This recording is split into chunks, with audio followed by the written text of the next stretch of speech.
DC형과 DB형이 있죠. DC형과 DB형이 있는데 여러분들이 좋아하는 건 다 DC형이에요. 그죠? DB형은 안 좋아하죠. 그죠? 만약에 DB형이 있다. 그러면 DB형은 퇴직연금 충당금을 결산 조정으로 설정을 해도 되고 신고 조정에 의한 송금 산입을 해도 돼요. 그런데 신고 조정에 의한 송금 산입을 대부분 다 해요. 분개가 어려워요. 분개가 어렵기 때문에 대부분 다 신고 조정을 하죠. 저랑 오늘 같이 할 거는 DC형이에요.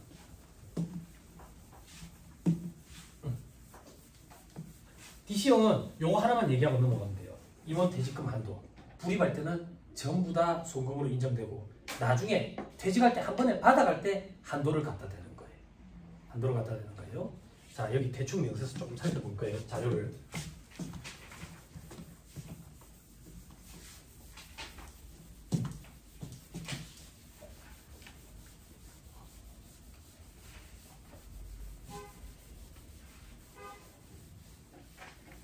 여기 학원에 세무사반이 있거든요. 세무사반에 고시공부가 관심 있는 사람들뿐만 아니라 고시공부 관심이 없더라도 와서 듣는 사람들이 있어요. 왜냐하면 회계세법에 대한 공부를 하고 싶은데 회계세법에 대한 공부를 했는데 중간 단계 수준의 강의가 없어요. 그래서 이 갈증을 해소하기 위해서 고시반 강의를 들으는 그런 분들도 계세요. 네, 그런 것도 한번 생각해 보시고요.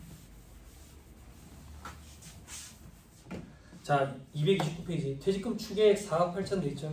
그죠? 퇴직금 추계액 4억 8천이라는 얘기는 추계액은 추측해서 계산한 금액이에요. 이 추측해서 계산한 금액은 일시퇴직기준 추계액이라는 게 있고요. 보험수리적 가정에 의한 추계액이라는 게 있어요. 그런데 대부분 다 일시퇴직기준 추계액으로 할 거예요. 법인세법은 보험수리적 가정에 의한 추계액과 일시퇴직기준 추계액 둘 중에 큰 걸 하도록 돼 있어요. 소득세법은 그냥 일시퇴직기준 추계액밖에 없어요.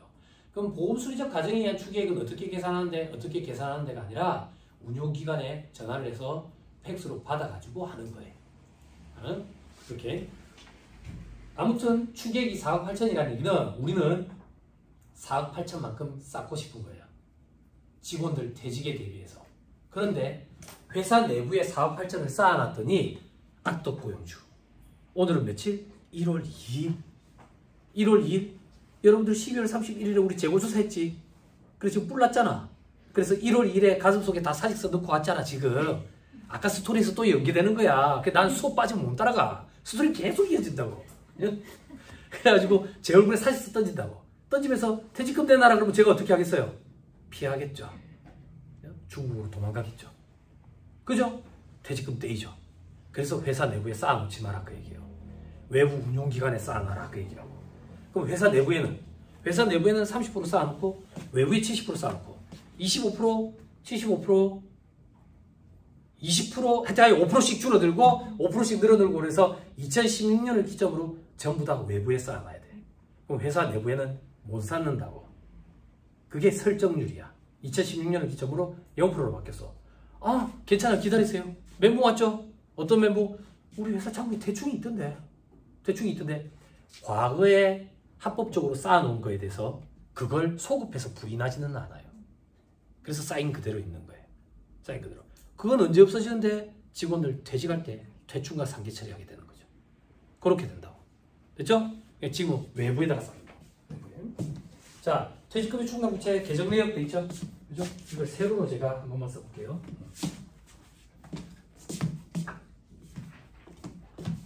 기초금액이 있고요. 그리고 감소 있죠? 감소가 왜 말이야? 감소. 퇴직자인데 퇴직금을 지급했겠지. 그지? 그리고 증가 있네, 증가.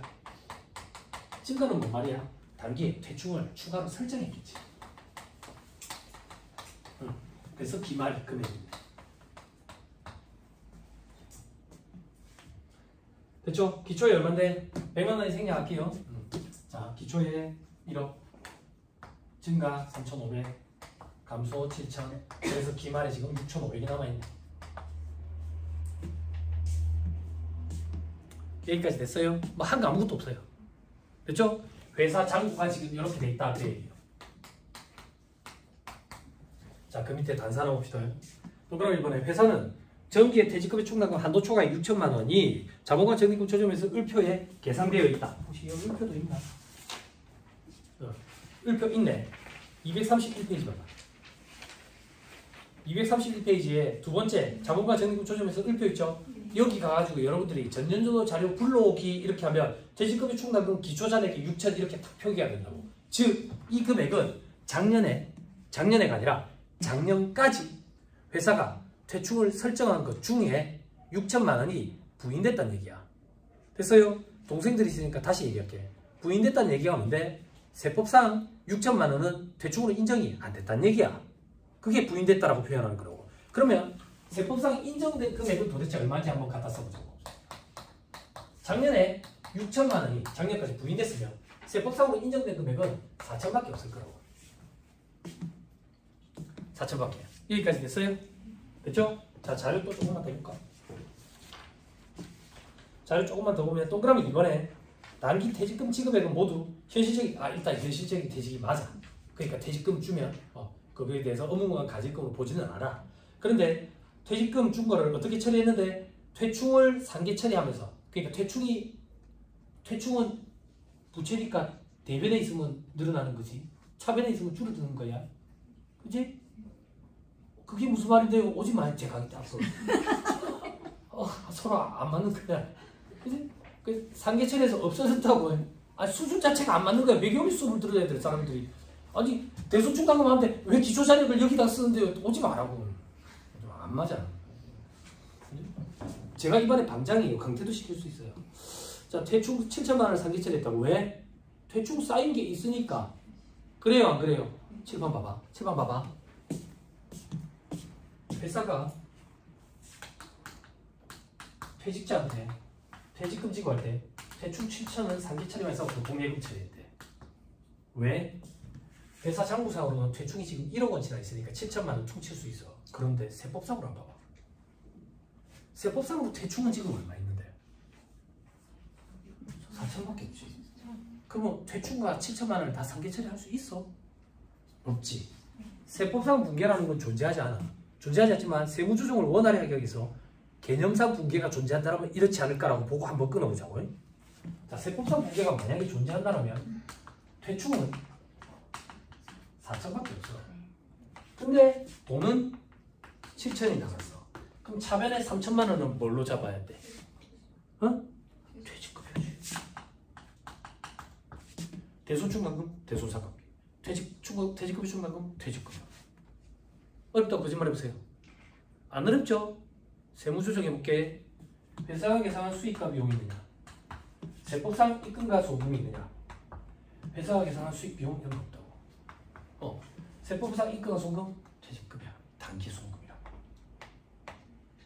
송금산입이라는 세무조정을 해야 돼. 송금산입.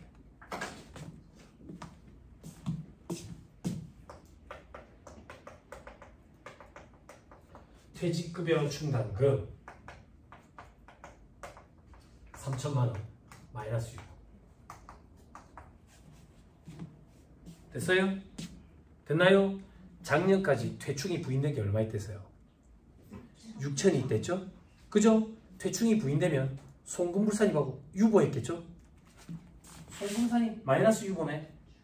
반대의 세부조정을 거쳐서 소멸하게 된 거예요. 빨리 을표에 확인해보세요. 3천만 원 소멸한 거. 감소해. 소멸했죠? 이제 7번 보세요. 소멸했죠? 아까 소멸하는 걸 뭐라고 표현한다 했어요? 추인이라고 표현한다고. 추인. 그럼 여기서 조금만 더 할까요? 뭘 했길래 지금 퇴충이 추인됐냐 이거야. 부인액이. 뭘 했길래? 세법상 퇴충은 4천만 원밖에 없는데 7천만 원만큼 없앴기 때문에 추인됐어. 즉 4천만 원치 상계 처리밖에 못하는데 7천만 원이나 상계 처리를 해버린 거야. 초과 상계라고 표현해요. 퇴충 부인의 유보잔액은 초과 상계 시 추인돼요. 아까 그 금액 4억 1천 얼마가 초과 상계 시 추인된 거야. 빨리 찾아봐. 송금산입에 이렇게 돼 있잖아. 4억 1천 얼마 오른쪽에. 요게 초과 상계 시 추인된 거야. 그래서 내역에도 초과 상계라고 좀 쓰시라고. 이런 걸 초과 상계라고 그래. 됐어요? 됐나요? 자, 더 갑니다. 지워도 될까요? 될까? 자, 더 갑니다.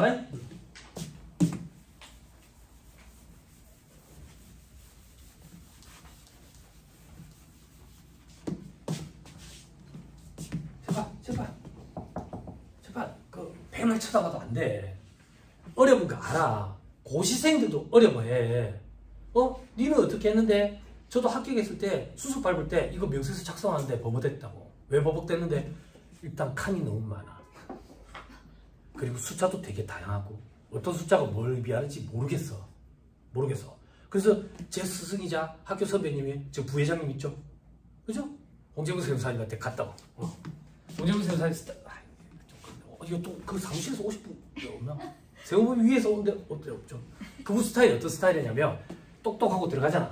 똑똑하고 들어가면 그대로 흉내내줄게. 왜? 선배 뭐 좀 물어보라고. 진짜 답해 주겠네. 뭔데? 아니 대충 이것 좀 하려는데요. 야, 네 세무사 아이가? 네 세무사 아이가? 찾아보면서 좀 해결해봐. 그런 스타일이에요. 네, 알겠습니다. 이랬는데 이분이 뭐 하고 계셨냐면 홈택스로 직접 신고하고 있었어. 신고 대리를. 그러더니 갑자기 저한테 그러는 거야. 병호야, 혹시 홈택스로 신고하는 거 한번 배워볼래? 괜찮습니다. 가보겠습니다. 그래서 제가 어떻게 했냐면 고시 공부할 때 계산하던 방식을 또 올려가지고 계산을 해서 답을 도출했어. 답을 도출해놓고 빈칸에 이 숫자 저 숫자 넣어봤다. 그 답이 나올 때까지. 그렇게 시행착오를 겪어보니까 안 까먹겠더라고. 그래서 거기 직원이 15명이거든. 15명. 그 15명 거 퇴충을 제가 다 작성해줬어. 그랬더니 그 다음 연도에 또 물어봐. 이해가 안 됐으니까. 직접 하는 거니까. 그래서 그 다음 연도에는 연습장에 풀어서 줬어. 요런 숫자가 나오는데 한번 넣어봐. 이렇게 넣어봐. 그 다음부터 안 물어보더라고. 지금까지 엉터리로 하고 있을 수도 있어. 이게 복잡하지만 이건 뭐 사람이 못하겠는데 그 정도는 또 아니야. 응? 몇 번 해보면 돼. 자, 회사가 단기의 증가 설정한 게 3,500이래. 그럼 차변의 퇴직급여, 대변의 퇴직급여 충당금이래 설정했겠지. 세법상 증가 설정 금액. 여기 오는 숫자는 세법상 한도가 되는 거야. 한도 계산 사식을 한 번만 보여줄게. 프로그램 세팅되어 있지만 한도는 둘 중에 작은 거야. 자, 총 금액의 5%. 그래서 이 명세서에 보면 우리 그 급여에 있는 거야. 맨 밑에 왼쪽에. 그래 뭐 직원 급여, 직원 상여, 임원 급여, 임원 상여 이래가지고 이 중간에 제외하는 사람들 있지. 제외하는 사람들 누군데? 한 1년 미만. 1년 미만 근속자. 그거 왜 제외하는데? 그게 원칙이니까. 회사 정관에 1년 미만 근속자도 퇴충을 쌓아준다는 규정이 있으면 넣어야 돼. 그게 선택사항이야. 그런 규정이 없으면 일반적으로 제외시킨다고. 제외시킨다고요? 여기 총금액의 5%. 그래서 그 자료가 있는 거야. 그 5% 곱하려고. 자, 두 번째는 둘 중에 큰 거. 일시퇴직기준 추계액. 그리고 보험수리적 가정이익 추계액. 둘 중에 큰 거. 추계액. 이렇게 쓸게. 추계액. 설정률이 0%로 바뀌었다고. 자, 암기하세요. 0%도 0이에요. 0%도 0이고 어떤 숫자에 0을 곱하면 0이 돼요. 0이 돼요. 의심하지 마세요. 그런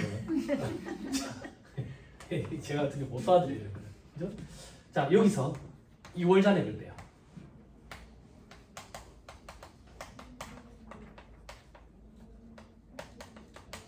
이걸 뺀다는 얘기는 뭔데? 만약에 추계액에 몇 프로를 곱하해.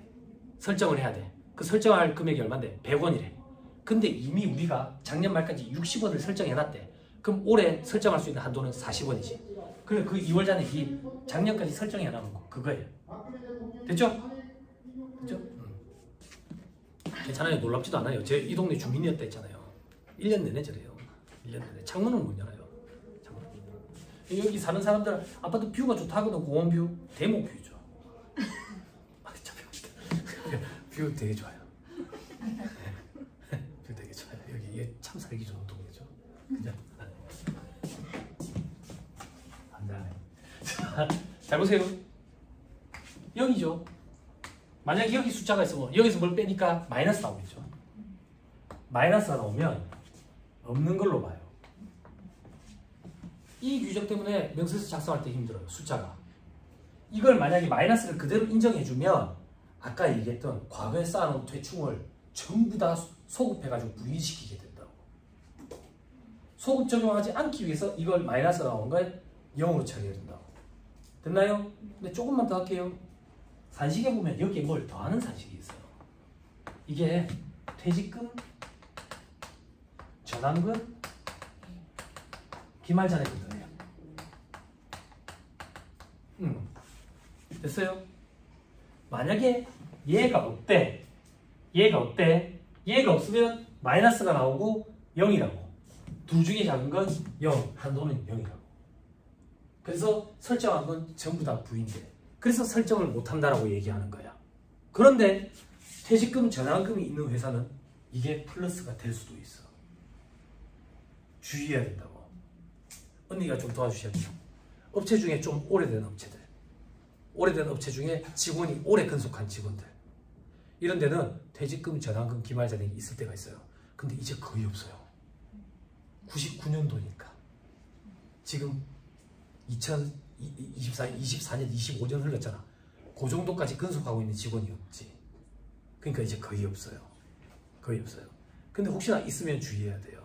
자, 여기서 또 질문. 퇴직금, 전환금, 기말잔액 그게 뭡니까? 퇴직금, 전환금 저도 잘 몰라요. 과거에 99년도에 4월까지인가 뭐 있었던 그런 규정이에요. 그때 저는 술독에 빠져서 위세척을 하고 있을 때 책을 보고 공부하고 그럴 때가 아니라고. 대학 때. 근데 과거에 국민연금으로 전환할 수 있는 그런 제도가 있었다네. 그래서 회사 직원 중에 이제 25년 정도 근속을 하고 있는 직원들은 저게 있을 수가 있어. 그러면 그것만큼 퇴직금 한도를 더 늘려줘야 됩니다. 그래서 더 하는 거야. 더 하는 거라고. 최근에는 있던가요? 퇴직금, 전환금 있던 회사들도 이제 거의 다 없어지지 않았을까? 그죠? 25년을 근속한 직원이 있어야 되니까 거의 없을 것 같긴 해. 근데 제가 갓 현업에서 일할 때는 막 있었어요. 그때는 대충 설정 한도가 설정률 0%도 아니었어요. 저 때는 35%가 할 때는 그랬어요. 35%부터 시작을 했죠. 40%씩부터 시작했나? 해마다 5%씩 줄어들면서 아무튼 이제 설정률이 처리됐어요. 자, 이 문제는 퇴직금, 전환금 이런 게 없어요. 없으면 이런 거 볼 필요도 없어요. 한도 산식 볼 필요도 없고 0이에요. 그러면 전액 다 부인돼요. 회사가 설정한 3,500만 원만큼 송금불산이 퇴직급여 충당금 한도 초과액 3,500만 원 유보. 그리고 얘는 유보 발생이에요. 을표 가서 빨리 확인하세요.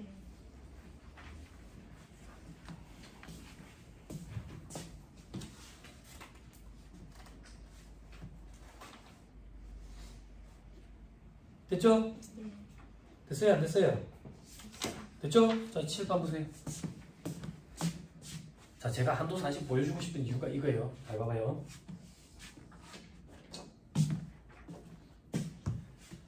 회계상 대충 기말잔액은 지금 6,500이야. 세법상 기말잔액은 얼마냐 이거야. 없어. 됐어요? 됐나요? 들어보세요. 회사는 직원들 퇴직에 대비해서 회사 내부에 6,500만 원만큼 쌓아놨어. 쌓아놨는데 세법상으로는 아무것도 인정이 안 돼. 그럼 6,500만 원만큼 다 부인이 됐겠지? 을표 잔액 보세요. 그만큼 부인이 됐다 그 얘기예요. 됐어요? 여러분 여기서 제가 이거를 조금만 각색할게요. 따로 이렇게 시간 내서 보지는 않을 거고. 우리 아까 추계액이 얼마였어요?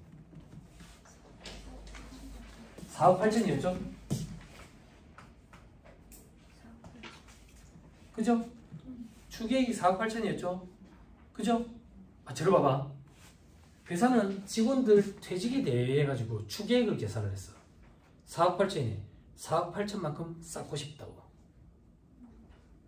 싶다고. 돼요? 그래서 작년 말에 얼마만큼 쌓았는데 작년 말에 1억 원치만큼 쌓았어. 그럼 얼마나 부족해? 이걸 외부 운용기관에 쌓아놨을 거라고. 그게 퇴직연금 운용자산이라고. 신고조정에 의하면 퇴직연금 충당금을 송금 산입하는 거지. 결산조정에 의하면 차변의 퇴직연금급여, 대변의 퇴직연금 충당금 3억 8천이라는 분계를 끊어야 되는데 그 분계가 어려워서 대부분 신고조정에 의한다고. 돼요? 이 회사는 신고 조정에 의해서 송금 산입하는 회사라고 가정을 해볼게. 칠판 잘 봐. 다부가 재무 조정에서 1표야. 자, 과목, 기초, 감소, 증가, 기말. 자, 퇴직급여 충당금, 퇴직연금 충당금이야. 책 조금만 볼게요. 2024년으로 돼 있거든. 책 봐보세요. 2024년으로 돼 있거든. 2023년이라고 지금 가정을 해볼게요. 지금 2023년 거 가지고 결산하면서 조정하는 거예요. 추계액이 얼마인데 추계액이 변동이 없었다라고 가정을 해볼게요. 똑같이 작년에도 4억 8천이었어요. 4억 8천. 그래서 회사는 4억 8천을 쌓고 싶은데 내부에 얼마를 쌓았냐면 내부에 1억 원을 쌓았어요. 1억 원을 쌓았는데 부인됐죠. 얼마만큼? 6천만 원만큼 부인됐다고.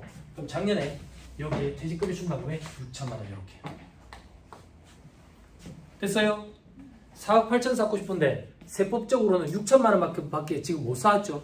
그럼 얼마만큼 덜 쌓았어요?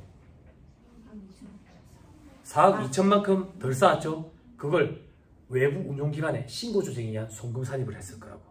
4억 2천만큼. 그러면 퇴직연금 충당금이 이렇게 4억 2천만큼 이렇게. 됐어요? 4억 2천이 아닌데. 4억 4천만큼. 응? 1억 원치 쌓았는데 부인돼가지고 4천만 원만큼 밖에 못 쌓았다고. 그럼 내부에 4천만 원 쌓았으니까 외부에 4억 4천을 쌓으려 했을 거 아니냐고. 그 퇴직연금 운용자산으로 4억 4천을 불입하고 신고조정에 의해서 송금 산입을 했을 거라고. 됐어요? 됐나요? 여기 4억 4천. 됐나요? 자, 이제 2024년이에요. 2024년. 자, 2024년이 됐어요. 2024년이 되면 퇴직급여 충당금, 퇴직연금 충당금, 기초자녀 물고 오겠죠. 유보자녀 6천만 원만큼 부인됐어요. 그죠? 근데 중간에 우리 퇴직자가 있었죠. 초과 상계되면서 4천만 원만큼 추인이 돼요. 그리고 추가로 설정했는데 부인돼 버렸죠. 얼마? 3,500만 원. 그죠? 그래서 총 누계치로 6,500이 지금 부인됐어요. 됐어요? 됐나요? 그럼 봐봐. 지금 4억 8천 중에 6,500은 부인됐고 4억 8천 중에가 아니라 세법상 대충이 얼마 있는데 세법상 대충은 전혀 없다고. 다 부인돼서. 그럼 외부 운용기관에 4억 8천을 쌓고 싶을 거야. 그런데 이미 우리는 외부 운용기관에 작년에 4억 4천만큼 쌓아놓은 게 있다고. 그래서 이걸 4억 8천으로 맞추려면 증가에 4천이 갈 거고 요만큼을 우리는 신고조정에 의해서 송금 산입하게 된다고. 퇴직연금 충당금 4천만 원 마이너스 6 이렇게. 이게 신고조정에 의한 거예요. 신고조정에 의한 거. 됐어요? 조금 숫자가 지저분해 보이죠? 더 깔끔하려면 회사가 대충을 4억 8천을 쌓으면 깔끔해져요. 4억 8천. 그것도 한 번만 보여드려볼까? 싫어요? 잘 봐봐.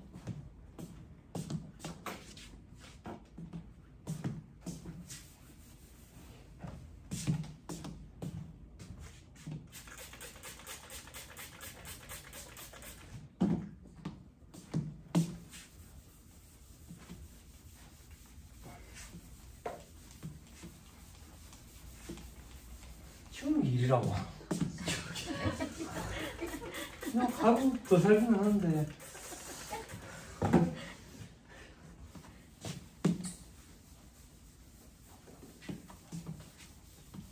대학에는 보드마카 쓰거든요.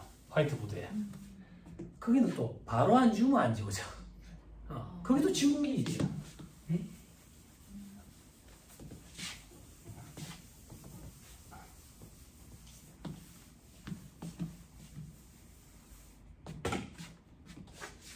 자, 봐봐.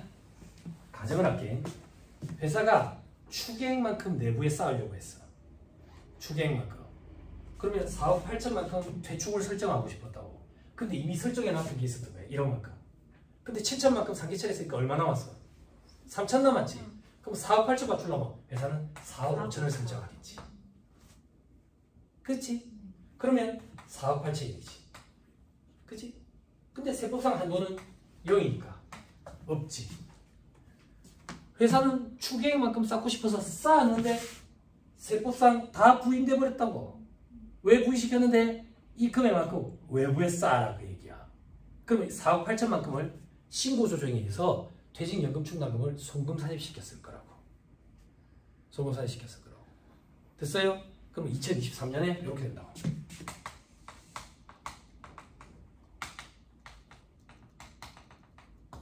2023년에 1억 원치만큼 설정을 했는데 요거만큼 부인됐다고. 부인됐다고. 그리고 세법상으로는 요거밖에 없으니까 나머지 4억 4천만큼은 신고조정에 의해서 송금 삽입시켰을 거예요. 이게 다음 연도로 넘어온다.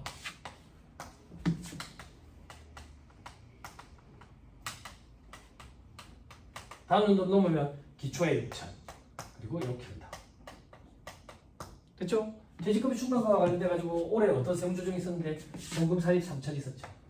그죠? 자, 그리고 송금 삽입 3,500. 아니지. 여기는 그럼 얼마로 바뀌어요? 4억 5천. 다 부인됐으니까. 그죠? 그럼 4억 5천. 그럼 얼마가 되는데? 4억 8천. 대충을 4억 8천 쌓았는데 다 부인됐다 그 얘기예요. 그러면 다 부인된 거는 외부 운용기관에 다 불입을 하겠죠? 여기에 이렇게. 그죠? 근데 이미 요만큼 쌓아놓은 게 있죠? 그래서 추가로 이것만큼만 신고조정에 의해서 송금 산입을 하는 거죠. 됐어요? 제가 이 숫자를 각색해 가지고 보여드리는 이유는 뭐냐면 과거랑 다르게 이제는 퇴축 명세서랑 퇴직연금 운용자산 명세서 작성을 잘 했는지 검토를 할 때 1표를 보면 이제 검토를 할 수 있어요. 1표를. 이렇게 페어링 되면서 반대 방향으로 부호만 반대로 해가지고 숫자가 동일하게 오면 제대로 한 거예요. 외부 조정하면서 여태까지 외부 조정하면서 그 회사에서 작성해 왔을 때 이렇게 일치하는 경우가 단 한 번도 없었어요. 그냥 제가 다 알아서 다 하죠. 그죠? 물론 그런 것도 있어요. 이렇게 되게 된 거는 이제 한 2, 3년밖에 안 됐어요. 과거에는 외부 운용기관에 불입할 때 기준 책임 준비금액 95%까지 설정할 수 있어가지고 퇴직연금 운용자산으로 불입하는 금액이 추계액보다 작았어. 근데 재작년을 기점으로 100%로 바뀌었어. 100%로 바뀌기 때문에 이 두 개 금액이 이제 같아졌다. 같아졌어. 그러면 이제 을표를 보고 이걸 내가 제대로 작성했는지 여부 판단할 때 검토할 때 좀 괜찮다. 물론 여러분들은 이런 걸 별로 안 좋아하지만, 그죠?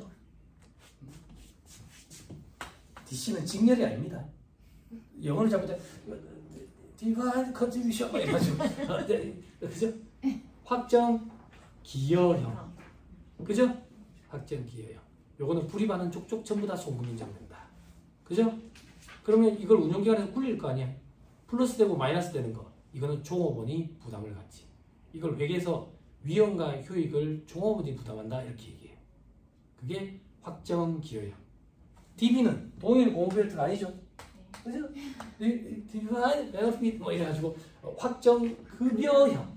확정 급여형은 퇴직자는 확정된 퇴직 급여를 받아간다 이렇게 생각하면 돼. 종업원은 확정된 퇴직 급여를 받아가기 때문에 외부 운용기관에서 굴렸을 때 플러스 되고 마이너스 되면 그게 다 회사 책임이죠. 그래서 내부에 대충을 설정하게 되는 거예요. 불입을 또 추가해야 되니까. 됐죠? 됐습니다. DC형은 아까 그거 제일 많이 하는 질문. 임원 퇴직금 한도는 언제 갖다 대나요? 실질적으로 퇴직해가지고 퇴직금을 줄 때 한도를 갖다 댄다. 실질적으로 퇴직이 아닌데 줬다. 업무무관 가지급금. 오케이. 됐습니다. 쭉쭉 넘어가세요. 자, 6번에 복리후생비. 여기 교통비 돼 있죠? 그죠? 여러분들이 사업주들한테 직원 400원 넣어주세요 라고 설득을 할 때 제일 많이 얘기하는 게 복리후생비죠. 요거 융통성을 발휘할 수 있으니까. 그죠? 회식비 이런 거. 그죠? 간단한 예를 들어서 오늘 제가 사업을 하는 사람인데 집에 가는 길에 오랜만에 친구를 만나가지고 술을 먹기 시작했는데 아이고 술자리가 길어진 거야. 술자리가 길어져가지고 자꾸 술값이 부담스러워 그지? 사업적으로 경비라도 처리하고 싶어. 가만 생각하니까 우리 사무실에 촉배기 여직원이 하나 있었어. 그걸 지금 부르는 거야. 불러가지고 소맥을 한 잔 말아주면서 일단 한 잔 먹어. 쭉 들이키는데 우리는 지금 회식 중이야. 복리후생 미치게 되는 거지. 그죠? 그런 융통성을 좀 발휘할 수 있죠. 그죠? 그럼 복리후생비는 어느 정도 금액까지 인정이 되느냐? 그런 건 없죠. 그런 건 없죠. 그죠? 그 직원들 그 저기 이제 결혼식 한다고 경조사 축의금 이런 거 주고 그건 얼마까지 복리후생비로 인정되는데 그런 건 없어요. 여기에 보면 사회통념상 타당한 범위 내의 금액이라고 있는데 그런 금액은 없어요. 금액은 없어요. 그리고 그렇게 많이 주지도 않아요. 그렇게 많이 주지도 않아요. 근데 어제 잠깐 우리 봤던 거 있죠. 내년에 우리 그 직원들 할인 20%까지. 네? 네? 그것까지만 이제 복리후생비로 처리되는 거죠. 그걸 넘으면 근로소득 과세 되는 거죠. 만약에 그 법이 통과된다면. 됐습니다. 그래서 동그라미 8번에 보시면 끝에 사회통념상 타당하고 어쩌고 저쩌고 돼 있죠. 여기는 그런 분들은 없겠죠. 그 정도 경력은. 그렇죠. 사장한테 뭐 사준 건 접대비예요. 이 복리후생비는 우리 회사 직원들한테만 준 거예요. 그게 복리후생비예요. 그렇죠? 그리고 그 얘기 조금만 할게요. 할 얘기가 한도 끝도 없어요. 우리 오늘이죠. 오늘 우리 간주공급 좀 봤죠. 간주공급. 우리 간주공급 할 때 오늘 현물 접대비 때문에 사업상 증여받잖아. 사업상 증여. 그 위에 뭐 있었어요? 간주공급.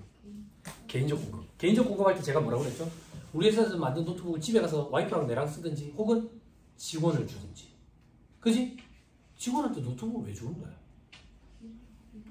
일하라고? 일하라고? 오늘 무슨 날이길래 갑자기 노트북을 주는데? 오늘은 체육대회거든. 여러분들이 꿈에 그리던 그 체육대회라고. 다리가 2개인데 다리를 묶어가지고 3발로 끌어야 되고 손이 있는데 얼굴로 찹쌀떡을 비비면서 먹어야 되고 그럼 팀장이 얼굴을 막 비비면서 막 먹는 거지. 그리고 우리를 전문용어로 그때 경품이 걸려있는 거지. 우리는 체육대회를 경품 때문에 참여하는 거야. 얼마 전에 저희 둘째가 어린이집에서 저걸 했다고. 체육대회, 운동회를 했다고. 참석을 부탁드린데 참석 안 하지. 와이프가 가지. 왜? 경품. 그런데 우리는 절대 모르지 않아.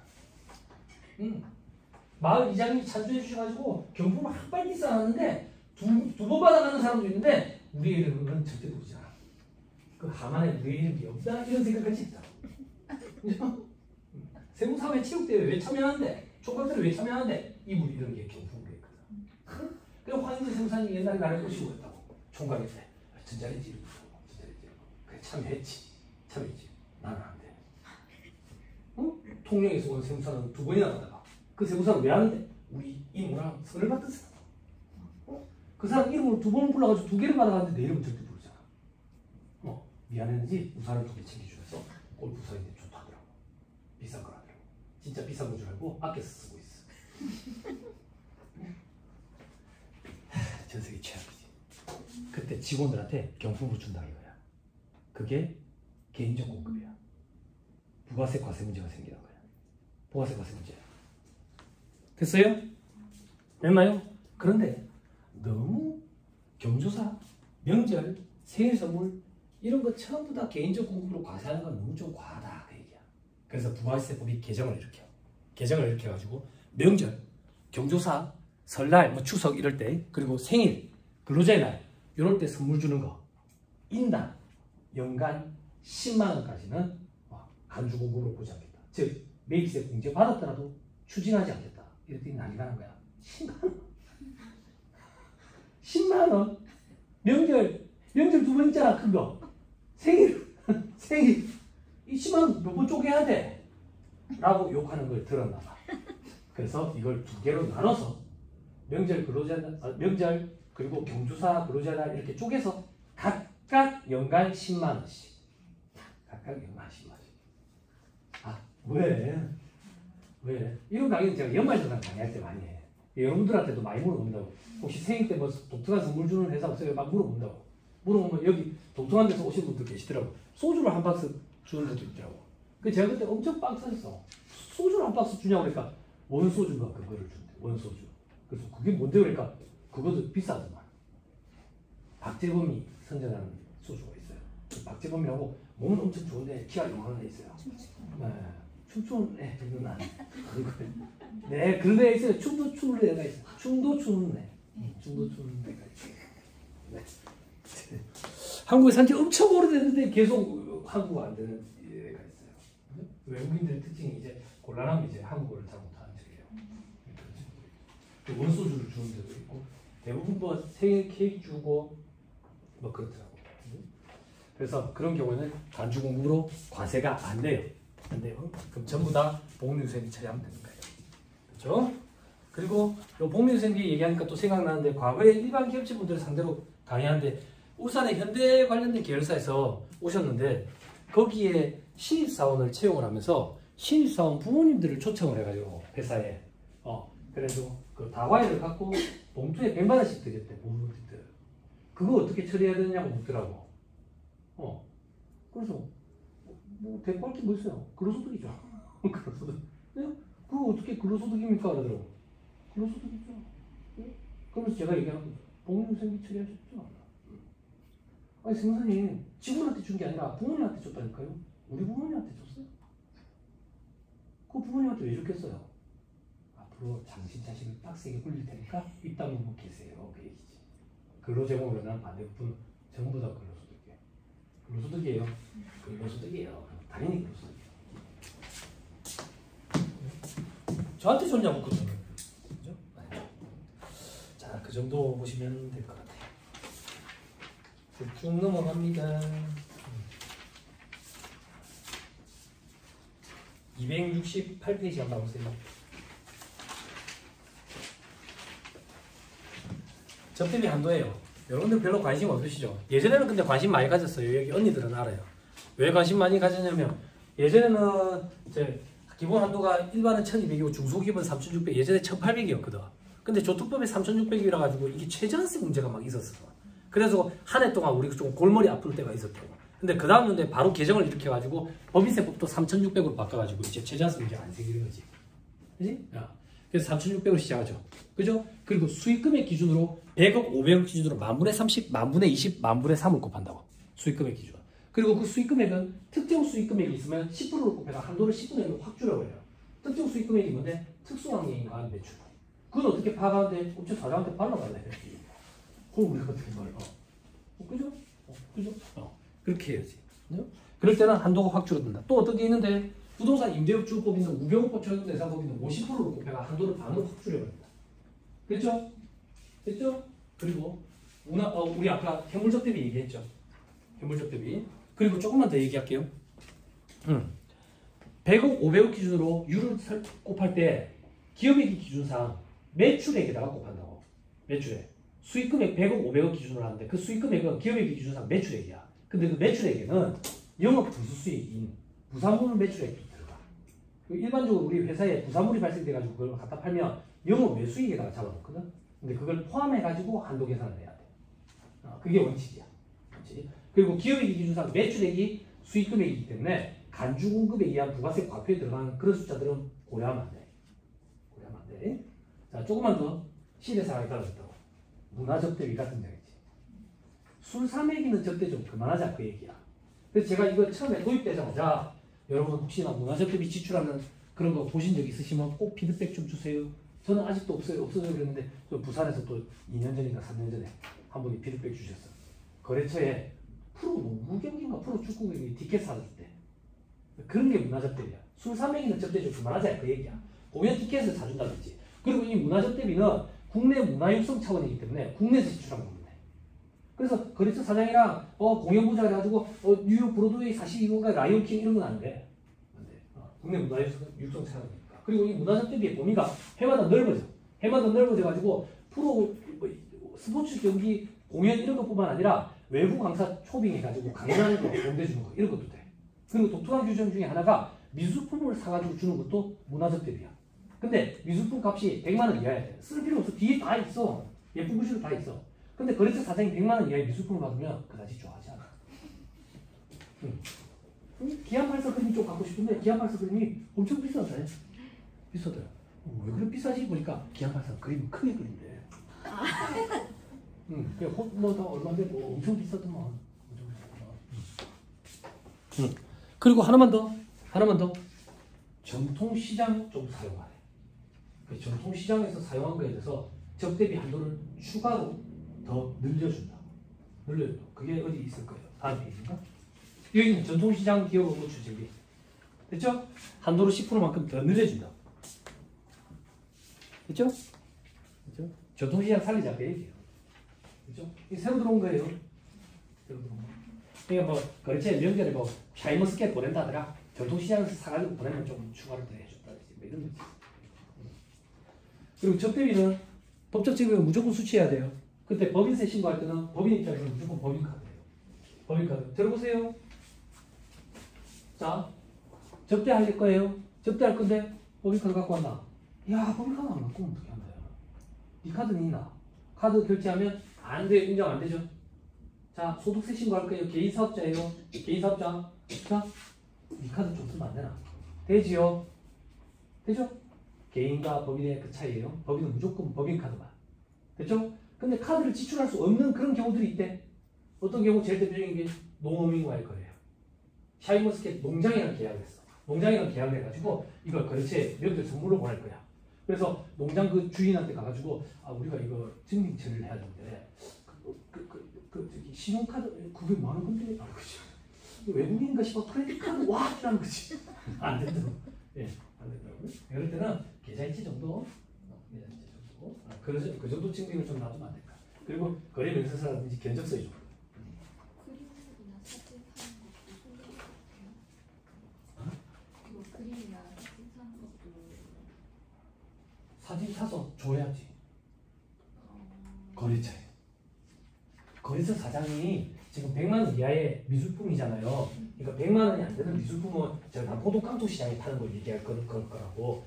오 그림, 크림트 그림에 짝퉁 그림 이런 걸 거래처 사장이 되게 좋아하면 이걸 사서 적대 목적으로 갖다 주면 문화적대를 인정이 된다. 그 얘기. 저희 보고 사라고 하시는 분도 계시더라고요. 네? 그러니까 그게 회사에 걸어주라고 사라고. 회사에 걸어두라고? 네, 그림 걸어주라고 사라고. 아 미술품을 그냥 사라고요? 하라고. 네. 그러면 송금 인정돼요. 아, 네. 1,000만 원까지. 근데 회사 복도에 걸려 있어야 돼요. 복도에 걸려 있어요. 네. 근데 저희 그거 모르고 그냥 개인 사비로 샀거든요. 음. 네, 줄 알고. 아니 경비 사업들. 네, 미술품 구입 비용은 1,000만 원까지 복도에 걸어놔야 돼요. 누구든지 볼 수 있어야 돼요. 사장실에 걸려 있으면 안 돼요. 복도에 계단에 걸려 있는데. 그럼 뭐 자산으로 잡을 필요도 없고 전액 다 비용 처리하면 한 해 전부 다 송금으로 떨어먹을 수 있어요. 그 계정 과목이. 그 계속하면 회사에서 알아서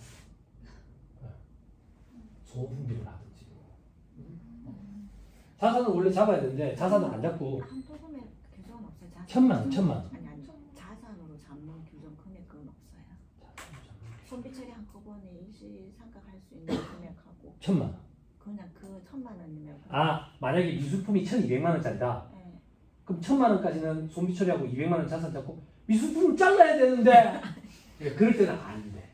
1,200이 다 분인데 1,000만 원 이하일 때는 전액 다 송금인데 가위 오래 참 미술품 그건 안 돼. 1,000만 원 이하. 미술품 조당 정당 계단가에 1,000만 원까지. 1,000만 원 이하의 미술품을 장식이나 환경 미화 등의 목적으로 복도든 상시 누구나 볼 수 있는 곳에 비치하고 있으면 전액 다 손비 처리돼요. 손비 처리. 네, 손비 처리돼요. 근데 그게 왜 혜택이냐면 여기랑은 좀 상관없는 게 일반적으로 기업체에서 그 경비 처리 안 하는 게 아니라 자산으로 잡아요. 자산으로.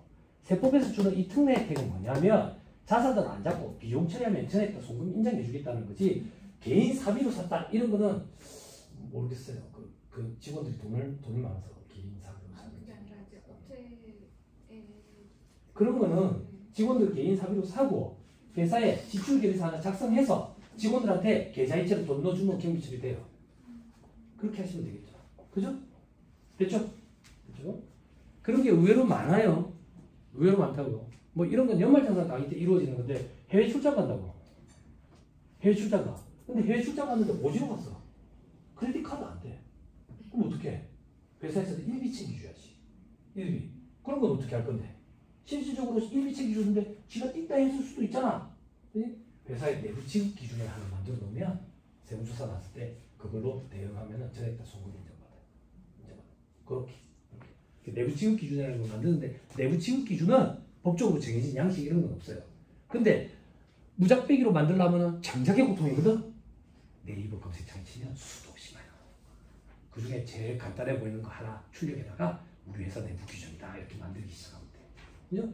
또 어떤 거? 또 어떤 거? 야근하면 저기 택시비 대줍니까? 택시비? 그것도 지급 기준이 있어야 돼 회사에. 회사에. 자 그러면 우리는 몇 시부터 야근입니까? 6시? 몇 시 퇴근인데요? 6시부터 야근이에요? 그죠? 그럼 언니들이 뭐라 그래요? 밥부터 먹고 하잖아요. 그죠? 밥을 먹고 오니까 7시네요? 7시네요? 언니가 앉자마자 그러죠. 밥을 너무 많이 먹었나? 되게 좋은데? 야, 커피가 한 잔 먹고 하자. 커피 한 잔 먹죠? 커피 한 잔 먹는데 동생이 하나 울기 시작해요. 남자친구랑 헤어졌거든요. 왜 그 커피 자리가 또 길어져요? 길어져요. 그래 한 8시쯤 되죠. 8시쯤 되면 이 상담하고 보니까 피곤한데 오늘 집에 가야 되겠다. 야근 중 나가려고 집에 가야겠다. 근데 언니가 그러죠. 1시간만 더 버티다가 우리 택시비 받아서 가자 이러죠. 자, 다 그렇지 않습니다. 다 그렇지 않습니다. 너무 극단적으로 했나 보다. 그죠? 요즘 세상 많이 밝아졌습니다. 그죠? 옛날에도 안 그랬습니다.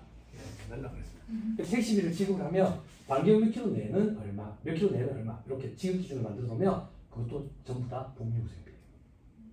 복리후생비. 그죠? 그래서 지급 기준이 중요해요.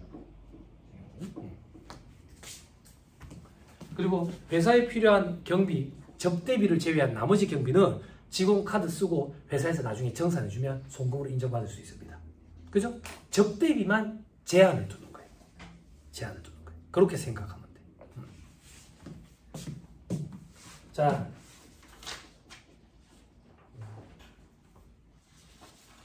됐죠? 됐습니다. 자, 그리고 또 어떤 게 있느냐? 쭉쭉 넘어갑시다. 접대비 명세서 1표에 보면 이제 여러분들 그 경조사와 관련돼 가지고 여기에 이제 숫자가 부인되는 금액이 꼭 나옵니다. 부인되는 금액이 나오면 이거는 이제 우리가 부지런을 좀 떨어줘야 되잖아. 그지? 원장 들어가가지고 찾아가지고 20만 원씩 이렇게 좀. 응? 그러면 세무공무원분들이 모를 것 같아요. 알지만 우리나라 경조사에 민감한 거 알기 때문에 이런 거 가지고 트집 잡고 그러잖아. 그래도 적극적으로 증빙을 좀 갖춰놓으세요. 부고장이라든지 청첩장 이런 거는. 예전에는 뭐 그런 것도 안 갖출 때는 막 진짜 호구 인물을 많이 주겠죠. 호구 인물을 많이 죽여가지고. 그죠? 저쪽에 어머니가 돌아가셨다 했는데 작년에 올해 또 돌아가시고 막. 요즘에는 안 그렇습니다. 넘어갑니다. 자, 이제 대손금 이렇게 있죠. 대손. 대손은 어제 얘기했습니다. 그죠? 대손 사유를 충족해야 돼요.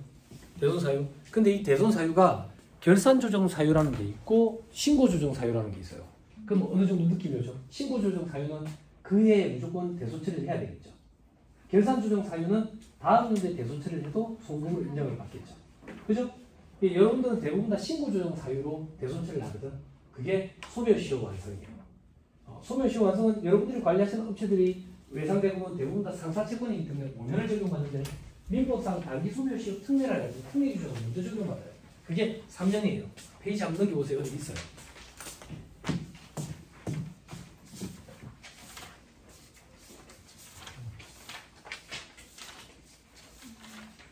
응, 290페이지부터 있네요.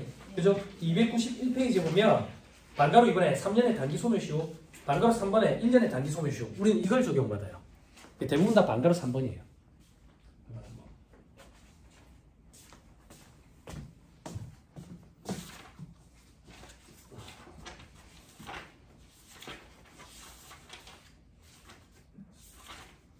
됐어요? 자, 그리고 요것도 한번 보세요, 여러분.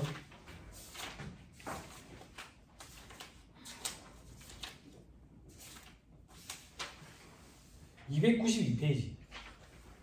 292페이지 보면 소멸시효의 중단이라고 돼 있죠. 소멸시효의 중단에 보면 동그라미 1번 청구, 돈 달라고 청구했다고. 동그라미 2번 압류나 가압류나 했대. 가처분했대. 동그라미 3번 승인했대. 돈을 주게 했대.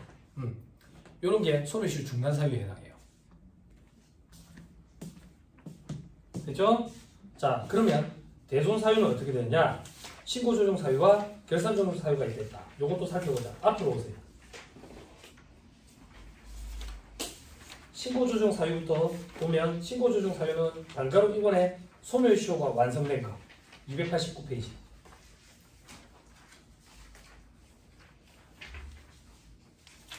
됐죠?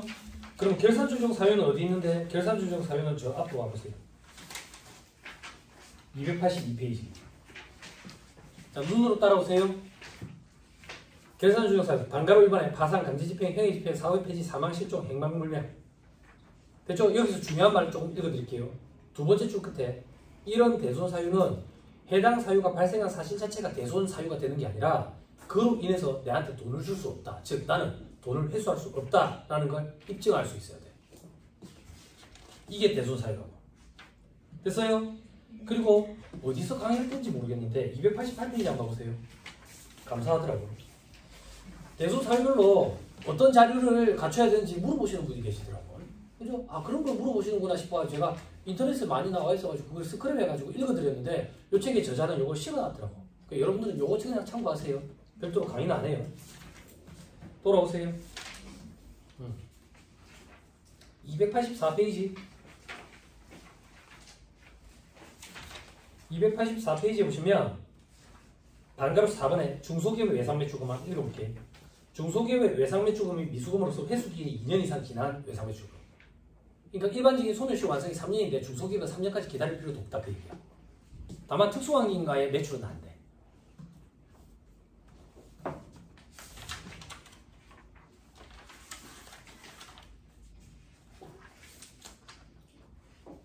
됐어요? 됐어요? 근데 소멸시효 완성됐는데도 불구하고 부인하는 사례가 있댔죠. 어제인가 얘기했죠. 그죠? 어제 그 얘기 다 했으니까 됐고요. 자, 이제 어떤 얘기 할 건데 실질적으로 대손 처리하는 경우는 여러분들 보기는 좀 드문드문이고 대손 충당금은 다 설정을 한다고요. 대손 충당금 설정하는 거 그 얘기를 하자고. 자, 그 얘기는 298페이지에서.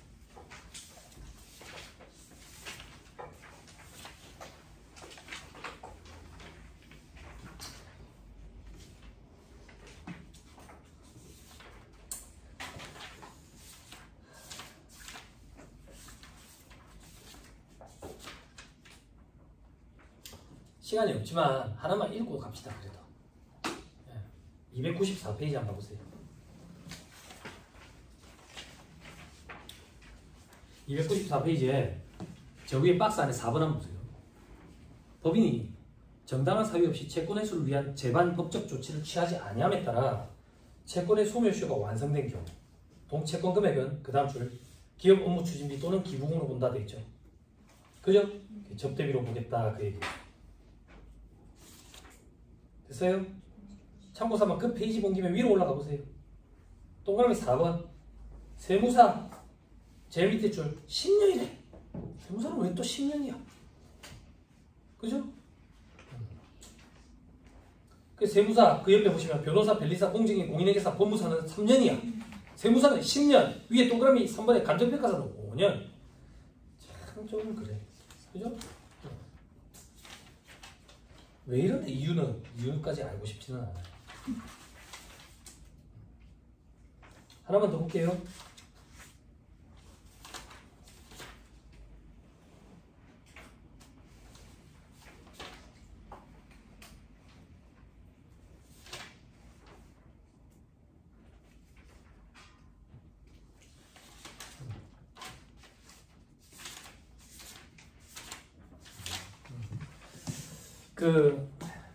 어제 그 얘기 했었죠. 소멸시효 완성되면 이제 대손 처리하는 게 우리는 일반적인데 세무조사 나왔을 때 부인하는 케이스가 있었던 거야. 왜 부인했는데 너는 소멸시효 완성될 때까지 도대체 뭐 하고 있었냐 이거야. 너는 일부라도 회수할 수 있는 노력을 기했냐고. 그런 노력을 기했으면 그 노력을 기했다라는 자료를 우리한테 보여달래. 입증을 해달래. 근데 우리 입장에서는 그런 자료를 보여주기가 힘든 게 소멸시효 중단 사유에 해당할까봐. 첨부, 압류, 가압류, 각수 쓰고 이런 소멸시효 중단 사유에 해당한다고. 그러면 우리가 노력을 기했다는 걸 입증할 수 있는 방법, 신용평가서에 따른 신용평가, 이 사람이 무재산이라는 거. 그건 또 이 사람이 무재산이라는 걸 법적으로 뭐라 해야 돼? 공식적으로 인정하는 자료가 될 수 없다라는 대부분 판례가 있거든. 그럼 그것도 인정이 안 돼. 그럼 우리가 할 수 있는 건 뭐 있는데? 내용 증명. 내용 증명이라도 보내라고 얘기지. 내용 증명이라고. 그럼 세무서에서는 왜 그걸 부인하는데? 요 얘기야. 돈을 받아놔놓고 안 받은 걸로 처리해가지고 대손 처리할까 봐. 그게 걱정인 거야. 그것도 이해했는데. 근데 우리가 그걸 입증하려면 또 쉽지가 않지. 어떻게 입증해야 되는데? 위험을 가야 돼? 깜빡하지. 옛날처럼 저승사자 복장을 하고 하루 종일 따라다녀야 돼? 그것도 이제 깜빡할걸. 예전에 사채업자들이 그랬대요. 저승사자 복장을 하고 한마디도 안 하고 따라만 되겠다. 하루 종일. 근데 지금 그것도 안 되나 봐. 요즘 사채업자들 트렌드가 뭔데? 더럽게 하는 거지. 어떻게? 집 앞에 똥을 싸고. 그죠? 그럼 어떤 자료로 입증해야 돼? 똥 싸는 걸 사진 찍고 똥을 싸갔다. 인기척이 있는데 나오지 않더라. 뒷날 갔다. 똥을 치워놓은 거 보니까 사람이 있나 보다. 그래서 또 싸놨다. 나오지 않더라. 이런 걸 하란 말이야? 응? 조금 그렇죠. 그죠? 근데 어제 제가 발상의 전환, 그죠? 어차피 적대비로 처리될 것 같으면 적대비 한조가 이상한 데 밀어넣어가지고 빨리 소금을 귀속시키는 것도 하나의 방법이 될 수 있을 거다. 그렇죠? 자, 대손충당도 보세요. 대손충당 297페이지. 말로 조질 거예요. 들어보세요. 대손충당은 뭐 이거 고시생들도 아니고 대손 신청일 이런 거 볼 필요도 없고 우리는 1%를 설정하죠. 그죠? 뭐의 1%를 설정하는데 채권의 1%를 설정하죠. 그죠? 돈 받을 게 있는 채권. 그죠? 그럼 여러분들이 아셔야 되는 건 이거라고. 법인세법상 대손충당금을 설정할 수 있는 채권에는 어떤 게 있는지 알거야. 물건판 외상대금 매출 채권이라 합시다. 외상 매출금 받으러 합쳐서 매출 채권. 대손충당금 설정할 수 있어요? 왜 그래? 함정 없어. 할 수 있지. 피곤해요. 시계 한 번씩 보시고. 동기부여가 되네. 동기부여가. 와, 1시간 반밖에 안 나왔다. 1시간 20분. 딱 맞춰줄게. 절대 오버 안 할게. 1시간 20분이면 영영 빠이빠이다. 내년부터 니 이름 뜨면 바로 뒤로 와. 저렇게 빡세네. 고시생은 더 빡세요. 고시생은 가서 한 거래요. 정신 차려라. 방금 네가 깜빡 좋았을 때 10만 원씩 날아갔다.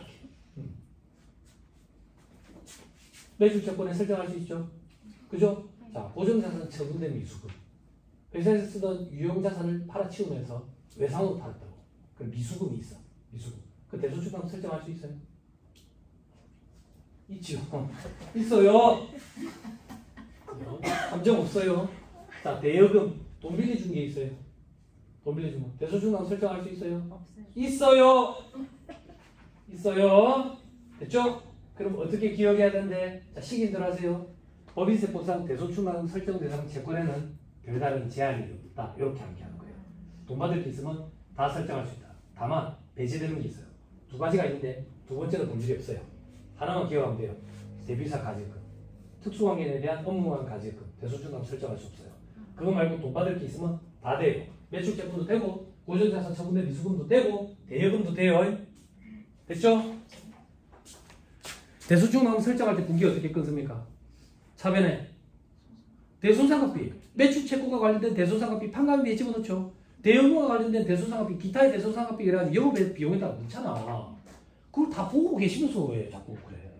응? 그러니까 대답을 할 때 우리 생각이라는 걸 좀 해보고 생각이라는 걸 좀 해보고 우리가 제일 싫어하는 게 그 생각하는 공부잖아. 생각이라는 걸 좀 해보고.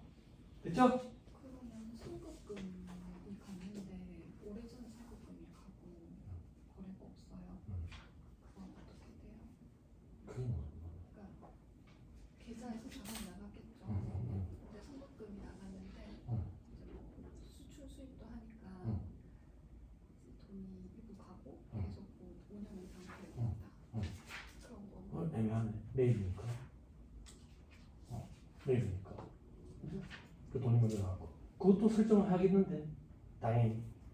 법인세법은 별다른 제한이 없다는 표현 때문에 그것도 당연히 되겠는데. 근데 왜 안 받고 있는데요? 왜 안 받고 있냐고? 어. 그걸 찾을 수가 없어요.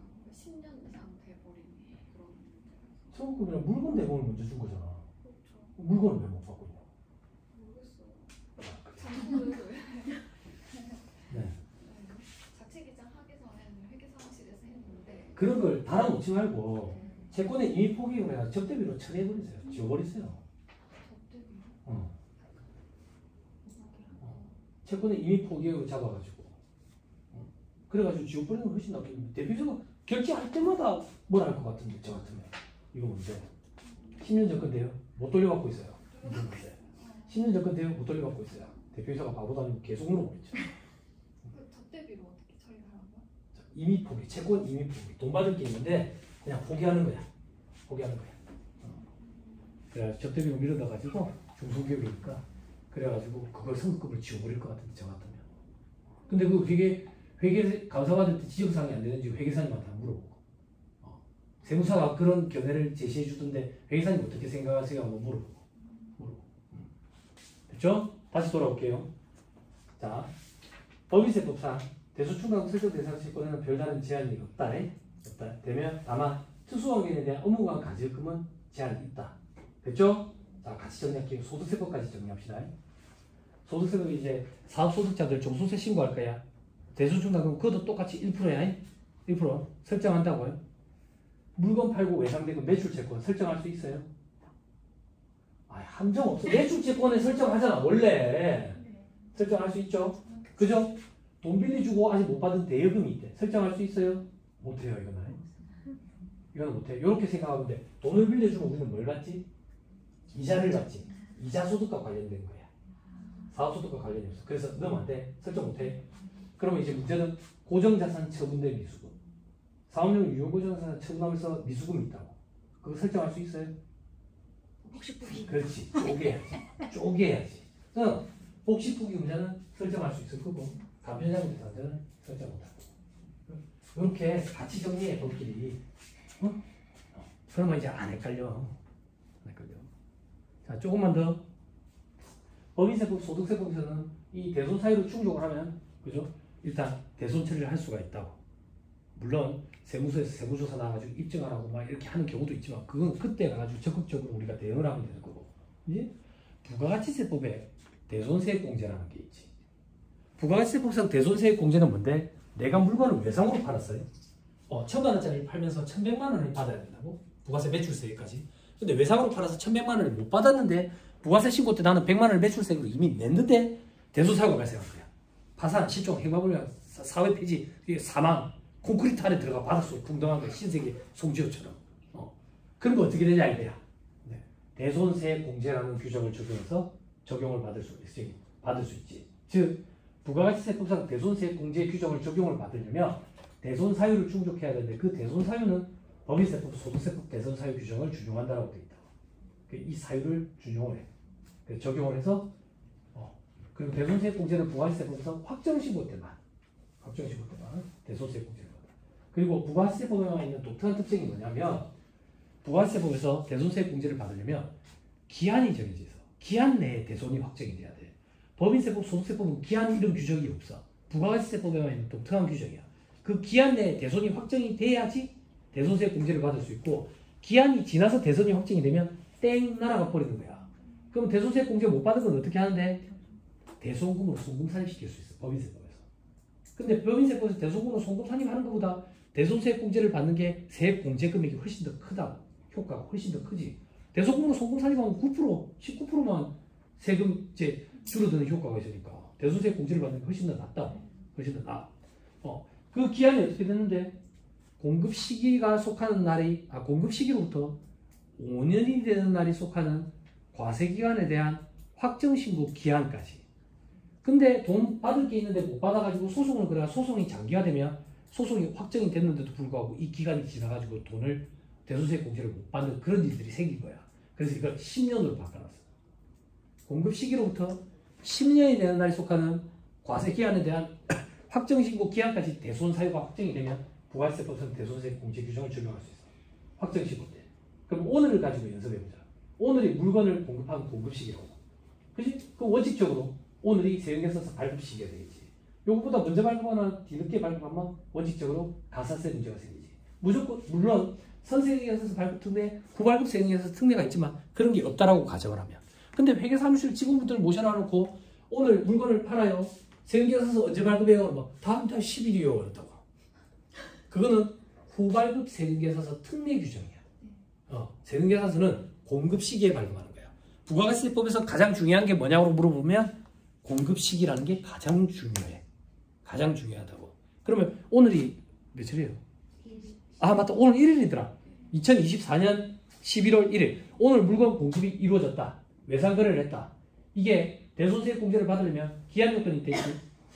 오늘로부터 10년이 되는 날에 속하는 과세기한에 대한 확정신고 기한이면 계산 한번 해보자. 2024년이니까 2034년 2035년 1월 25일까지 대손사유, 법인세법, 소득세법상 대손사유가 확정이 돼야 부가세법상 대손세 공제를 받을 수가 있다.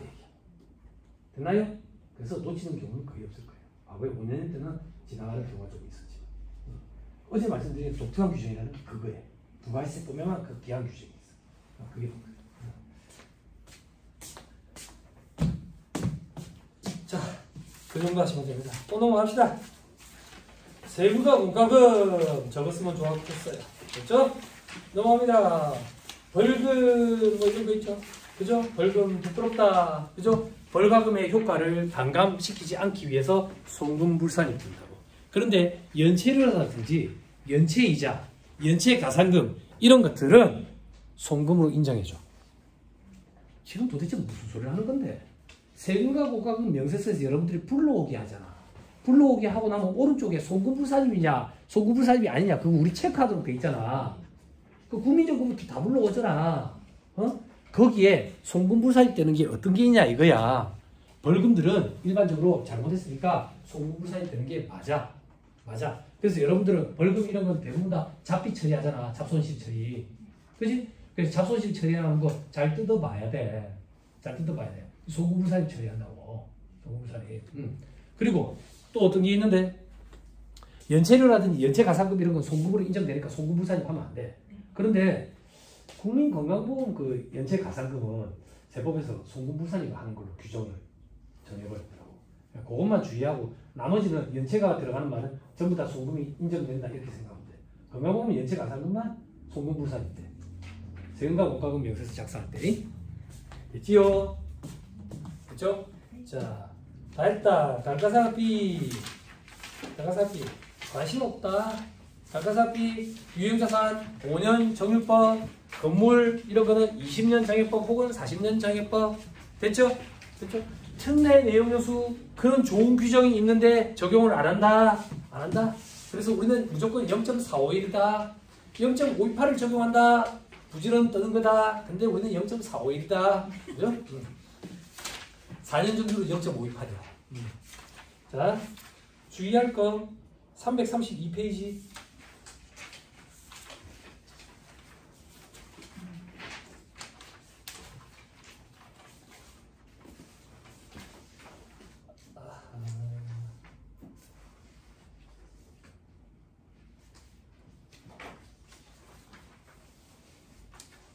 여러분 앞에 이거 조금만 읽고 갑시다. 이거 건너뛰면 안 되겠다.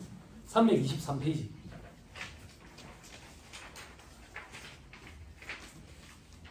빨리 따라오세요. 323페이지. 자, 동그라미 이번에 홈페이지 작성했죠? 그죠?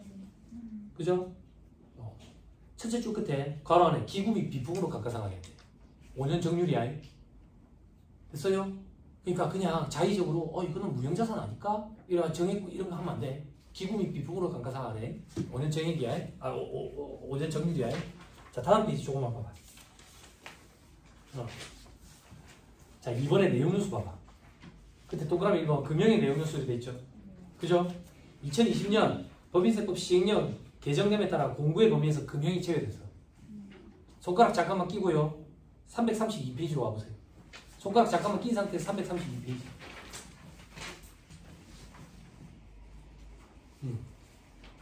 자, 332페이지 9번에 보면 직시상각 의제라고 돼 있죠. 그죠? 직시상각을 의제하는 거거든. 이거 어려워. 고시생들한테 강의하는 거거든. 여러분들은 이런 용어 자체가 어려워. 그래서 이렇게 생각하지 말고 지금부터 볼 거는 뭐냐 하면 원칙대로라면 자산으로 잡아서 감가상각을 해가지고 비용 처리를 해야 되는데 처음부터 전부 다 경비 처리, 손비 처리하면 법인세법에서 특례 규정으로 전부 다 송금으로 인정해 주겠대.